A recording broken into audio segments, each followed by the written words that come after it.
Welcome to Electrified. It's your host, Dylan Loomis. Quick shout out to my newest patrons, Tony and Cheryl N, Neil B, and Philippe L. Thank you for choosing to support the channel. In a big win for the US, TSMC just agreed to increase its US investment by more than 60% to over $65 billion to produce the world's most advanced 2nm chips in America. Our Commerce Secretary said for the first time ever, we'll be making at scale the most advanced semiconductor chips on the planet here in the US. These chips will underpin all AI demand. The investment will be the largest foreign direct investment in US history for a greenfield project. A greenfield project is basically just a brand new site compared to a brownfield, which would be effectively revamping an old site. 70% of TSMC's customers are US companies, and this increased investment will put the US on track to produce around 20% of the world's leading edge chips by 2030. Of these three TSMC factories, the first one will make 4nm chips, scheduled to begin production 2025. The second plant, which was originally going to make 3nm chips, will now make 2nm ones, and then the third plant will also produce 2nm chips, as well as even more advanced semiconductors. Right now, TSMC makes its most advanced chips exclusively in Taiwan, the 4nm process for AI training, designed by NVIDIA, used for applications like ChatGPT, and 3nm processors for Apple phones. There are still going to be challenges with these factory buildouts, one being labor shortages, and two, the prolonged permitting that has already resulted in TSMC pushing back this factory by over a year. Part of why this is so important, since the US last built a greenfield leading-edge manufacturing facility, TSMC has built 22 fabs in Taiwan. So these TSMC plants will be making semiconductors using between a 2 and 4nm process. For comparison, the NVIDIA H100s that Tesla uses to train its FSD uses a 4nm process. For years now, there have been rumors that Tesla was going to be one of the first EV makers to request some of these 4 or 5nm process chips from TSMC. Hardware 3, which is designed by Tesla but manufactured by Samsung, mostly in Austin, is on the 14nm process, and as far as we know, Hardware 4 is on the 7nm process. As mentioned, a previous report indicated Tesla planned to use TSMC's 4nm tech to build Hardware 4. This was going to come from that Arizona plant, but as we mentioned, that was delayed by over a year. It's certainly going to take a few years for these plants to ramp up in Arizona, but my point here is eventually Tesla will most likely be sourcing chips from this new US factory, making their cars even more American made. The US will still be heavily reliant on Taiwan to bring over some of their talented engineers to get this Arizona site up and running, but in the long run, decoupling our reliance on Taiwan for these semiconductors is a major win for the US. Also, if you're new to the channel, generally speaking, the lower the number for the nanometer process, the more capable and the more efficient the chip actually is. Tesla Charging posted a video saying they're down to 4 days from delivery to opening a site with prefabricated supercharger units, or PSUs. In the video, they tell us up to 12 superchargers per truck, as these are being delivered across North America, and at least at the time of this video, the largest pre-assembled site build to date was 76 superchargers. Cumulatively, the count of these PSUs installed in North America is 2,300. Here's the design sketch for these PSUs, and you can see that on the side of the cabinet is where the circuit breaker is with the Tesla site controller. So once these are delivered and dropped into place, the conduit with the power for the site can actually be connected right here. The last update we got was roughly 2 years ago, and at that time they were deploying 12 of these PSUs in roughly 8 days, at least for this one site. Rohan Patel said, "I think our average new site over the past year is now above 12 chargers per site and growing." The unfortunate reality here is that some of these PSU locations are still waiting to be connected connected to the grid, some for hundreds of days. The two main culprits, permitting and the interconnection queues. It's awesome that Tesla can do everything it can control in a matter of days, but there's a portion of bringing these sites online that is out of Tesla's hands, and that can oftentimes take months. Rohan actually just said interconnection timelines in some utility jurisdictions are ridiculous, as are some permitting authorities. Marco has reported Tesla is planning the new world's largest supercharger site in Yeehaw Junction, Florida. This would be a 200 stall mega site, 160 PSUs, and then 40 standalone stalls, 8 of which are for trailers. This Yeehaw Junction is southeast of Orlando, down toward Vero Beach. On that point, Drew Baglino said, "I agree it may not make a difference in overall site timelines given permitting and utility, but these prefab innovations fundamentally drive down cost per post deployed, time equals money. We'll continue integrating more prefab content, including lighting and canopies and solar, to bring more charging value at lower cost for our customers." If you've been around, you've definitely heard me say I wish Tesla would build more supercharger locations with these canopies and solar. They've talked about it for years, but really have not deployed it at scale. It's nice to hear Drew mention it, but personally, I'm not getting my hopes up. There was also a photo on Reddit of some new V4 dispensers going up in Houston, Texas, but sadly, the word is the cabinets or the back end is still stuck at V3. Sure, it's nice to have the V4 dispensers with the cables that are about 3 feet longer, but the question remains, when will we see the improved charging performance? There's plenty of speculation out there right now about what's going on with the Cybertruck battery pack. From that Monroe teaser video, we saw that it looks like the Cybertruck pack is roughly only half full from a vertical perspective. Wes, one of the Cybertruck engineers, did post about this saying, "I'd say it's half full," quoting Holmars saying the pack was half empty. Of course, the speculation is that at some point in the future, maybe when Tesla has more 4680 supply, they could have a second layer of cells in this battery pack. I just want to say it does not take an engineer to point out that there could be other reasons Tesla has designed the pack in such a way. That said, I have to say this is definitely something to keep an eye on in the months ahead. Elon responded to this post from the Technology Brother that was showing the H100 GPU counts from different companies and Zuckerberg and Meta being far out in the lead. However, Elon said this is not accurate. Tesla would be second highest and xAI would be third if measured correctly. The public cloud cover is capacity rented from hyperscalers.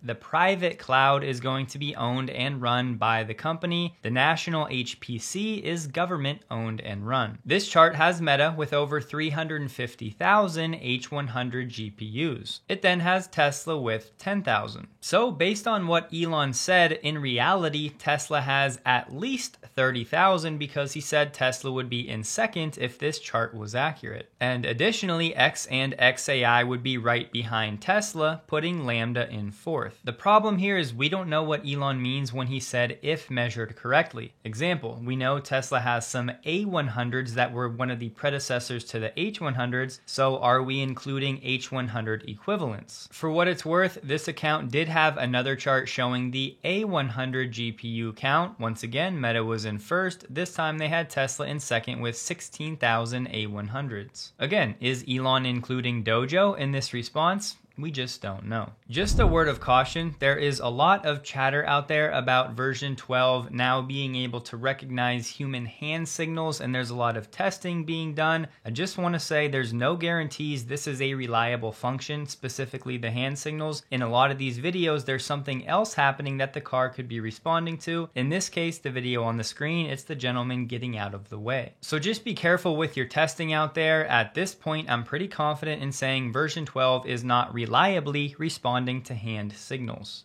We got the weekly Tesla China data for the first week of quarter 2. It came in at 1,900. Comparing that to the first week of quarter 1, that number was 3,200. Comparing to the first week of quarter 2 from last year, that number was 6,973, meaning year over year, we're down about 73%. As you can see from the past 3 quarters, the first week of each quarter has started off below 4,000. Funny enough, I went back and checked. This was actually 1,000 for the first week of Q4 last year, which ultimately turned out to be Tesla China's best quarter ever. No, I'm not saying I think that's going to happen here. I'm just saying no need to overreact. We also got the breakdown for domestic versus export for Tesla China in March. The domestic number was 62.4 thousand, meaning the export number was 26.7 thousand. As we've talked about, looking at the Q1 total, domestically we were down from Q1 of 2023.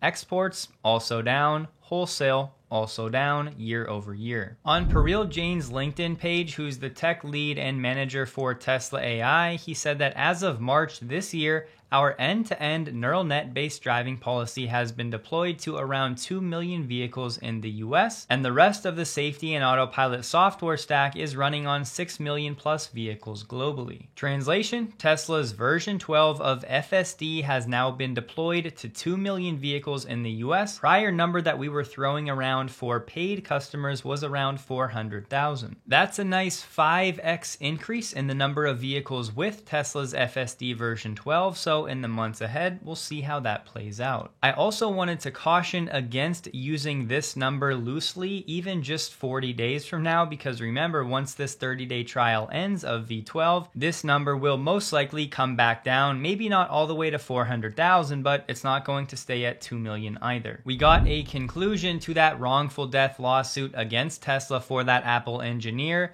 Turns out they settled the day before the trial was to begin. Unfortunately for us, Tesla has filed to seal from public view the amount listed in the settlement agreement. Tesla's attorneys did say they wanted the exact dollar amount of the settlement sealed because other potential claimants may perceive the settlement amount as evidence of Tesla's potential liability for losses, which may have a chilling effect on settlement opportunity in subsequent cases. There's already people speculating, oh, Tesla settled because they knew they were going to lose the trial. Maybe, but you could say the exact same thing for the other side. In my opinion, further speculation here is just foolish. Tesla has already won 2 of these wrongful death lawsuits at trial. It would have been nice to have a third, but it's one more off the list for Tesla. Elon just commented about the labor dispute that's been going on in Sweden dating back to October last year in a space on X. He said, "The storm has passed on that front. I think things are in reasonably good shape in Sweden." To be clear, the storm has passed does not mean they came to some collective agreement. I'm just interpreting it to mean that all of the sympathy strikes that were thrown at Tesla, they have successfully found workarounds for. This sensational headline was going around saying that British Columbia has banned level 3 and higher autonomy. This could be exhibit A of why I struggle sometimes with X and this headline only reading culture. If you actually read the article, it says this ban is unless authorized by the province.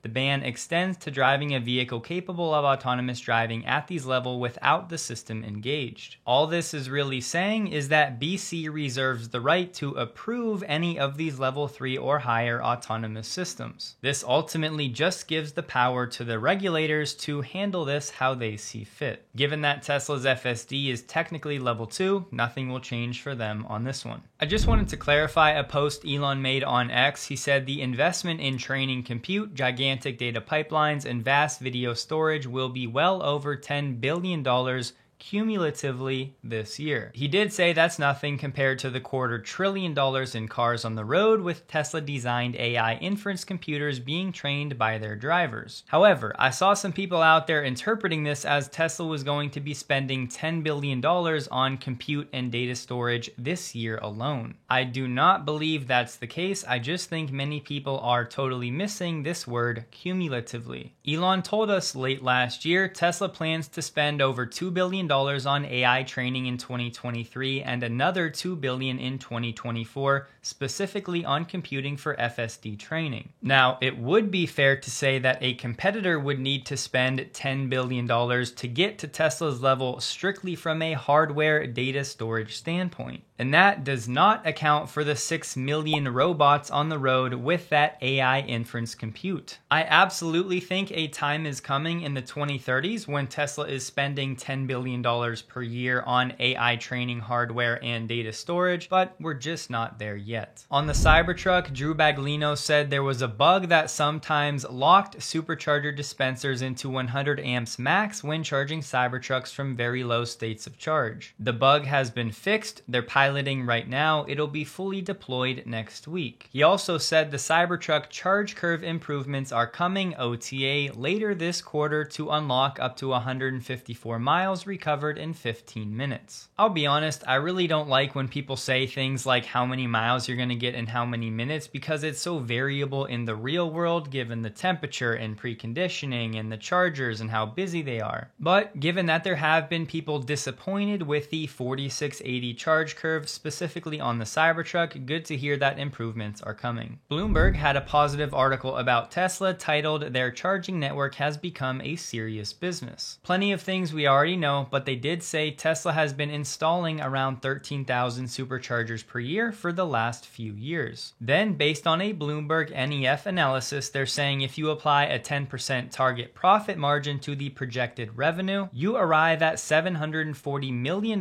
in 2030 earnings. Nearly $750 million billion in earnings just from the supercharger network in 2030. Just remember, all forecasts are wrong, it's just a matter of by how much. But Tesla's services and other gross profit has been on a really nice uptrend for the past few years. In a separate article, Bloomberg is predicting that BEV penetration is likely to reach 25% in the United States by the end of the decade. They also conducted a survey for brand retention, and the latest findings, 87% of Tesla customers are likely to choose another Tesla for their next car. In second place was Lexus with 68%, and in third place was Toyota with 54%. Highlighting that, Martin Viecha said, super high retention rate of Tesla buyers is an underappreciated point, especially given around 90% of Tesla vehicles sold in 2023 were sold to people who never owned a Tesla before. The replacement cycle has not even fully kicked in yet. The president of Argentina, Javier Milei, is planning to meet with Elon Musk at Giga Texas next Thursday. Javier will already be coming to the States as he's set to receive an award in Florida. No official word on what they plan to talk about, although I believe that free speech will be at the top of the list. Adam Jonas put out another Tesla stock note. I just wanted to highlight their assumptions for the Tesla mobility model. They're forecasting the beginning of this service by 2026 with 1,000 units in operation. By 2030, they're forecasting 157.5 thousand units, rising to 1.7 million by 2035. Once again, at this time, we expect the vast majority of the Tesla mobility fleet to be human operated. Given those arguably low assumptions, they're still valuing Tesla mobility at $61 per share. Figured that was a nice segue to this. If you go to the Tesla careers page and search for prototype vehicle operator, you will find many different listings across the United States. There are 15 listings in total in 12 different states. One listing for Miami, Florida. The prototype vehicle operator role is responsible for capturing high-quality data that will contribute to the improvement of our vehicle's self-driving performance. This person will operate a vehicle in a designated area for data collection, and they'll provide feedback on how they can improve the data collection process. As far as we know, these jobs were added within the past week. The question now becomes, is Tesla really going to put the prototype robotaxi out in the public for testing? Part of me says there's no way Tesla would put the robotaxi out on the streets before the unveil in August to do some of this testing. Another part of me realizes they already have other job listings that just say vehicle operator. Separately, Tesla's also hiring for ADAS test specialists. So the prototype distinction is definitely worth noting. As we've seen with the Cybertruck, Tesla can't just port the hardware from the sexy lineup over to these new vehicles with different designs lines and expect things to run smoothly right out of the gate. They need to collect new data with the new camera setup, so it's unclear exactly what these job listings will be, but exciting nonetheless. Cruise just said they plan to resume manual driving to create maps and gather road information in select cities starting in Phoenix. This will help inform where they ultimately resume driverless operations. They also said because no two cities are the same, we plan to conduct this manual and supervised driving in multiple cities. This is not great news for Cruise. If you remember, Cruise actually launched in Phoenix back in 2022, so with this, it's effectively like they're starting over from ground zero. It's also perplexing why they wouldn't just say they eventually plan to go driverless again in Phoenix. Why would they map that entire city if that's not part of their plan? Lucid announced their Q1 results. They produced 1.7 thousand and delivered 1.9 thousand during the period. It's not by much, but this was Lucid's highest delivery quarter ever. The expectation for the quarter was about 1.7 thousand. It is, however, a different case on the production side, as the expectation was 2.1 thousand units produced. Remember, Lucid did cut prices by up to 10% back in February. We all know this to be true, but it's great to hear. Rohan said every Tesla leader has gotten emails from Elon with solely a forward of an X post that has a good suggestion from one of us. If for some reason you needed it, this is official confirmation that Tesla's leadership team is actively looking for good feedback over on X. The Hummer EV2, which was supposed to be the base entry model, has effectively been canceled. For now, I'd say this is a rumor, but they're saying there will be no 2 model, the entry-level one, for the 2025 model year. BYD is planning to launch the second generation of its Blade battery later this year, potentially as soon as August. They're touting energy density of 190 watt-hours per kilogram, which would be up from the current 150 watt-hours per kilogram. Roughly a 27% improvement. They're also saying it'll have a smaller size and a lighter weight, and it will reduce the power consumption. We know some Model Ys have come off the production line at Giga Berlin with the first generation of the Blade battery, so we'll see if Tesla adopts Gen 2. The Financial Times has said that port and car industry execs are saying there's been a pileup of Chinese EVs that are effectively turning these European ports into car parks. Car makers in general are struggling to order trucks because of the lack of drivers and equipment to move the vehicles on. The word is all major car ports were struggling with congestion. Industry execs are saying Chinese car makers were not selling their vehicles in Europe as fast as they expected. Some Chinese brand EVs had been sitting in European ports for up to 18 months, while some ports had asked importers to provide proof of onward transport. Describing the situation, they've said it's chaos. For what it's worth, China's Minister of Commerce has said the accusations of overcapacity were groundless. Many of the Chinese groups were building teams in Europe from scratch and grappling with real-world logistical challenges. As newcomers come to the market, they've struggled to find haulage companies to prioritize their orders. Lack of trucks is a very common problem, and they said many vehicles had been reserved by Tesla. Any new brand will be facing this issue. If you don't have scale, if you don't have regular deliveries, then you're not the trucking group's largest clients. Rivian has officially shut down production in Normal as of April 5th. This will last to April 30th for line upgrades. Maryland just decided it will require utilities to allow EVs with bidirectional chargers to connect to the distribution grid after new legislation just passed. The act also enables the creation of distributed energy resources, think VPP. Once it's signed, the Public Service Commission will be required on May 1st, 2025 to put forward new regulations that will allow EVs to inject energy into the grid. This makes Maryland the first state in the nation to adopt such legislation. Meanwhile, the new VPP legislation, which comes into effect later this decade, brings Maryland on par with the VPP leaders like California, Texas, and Massachusetts. Also from energy storage news, they're saying over the past 6 months, the noise that battery storage systems make has become a bit of a concern. The director of an energy storage company has said in the last 6 months, noise has exploded as a concern.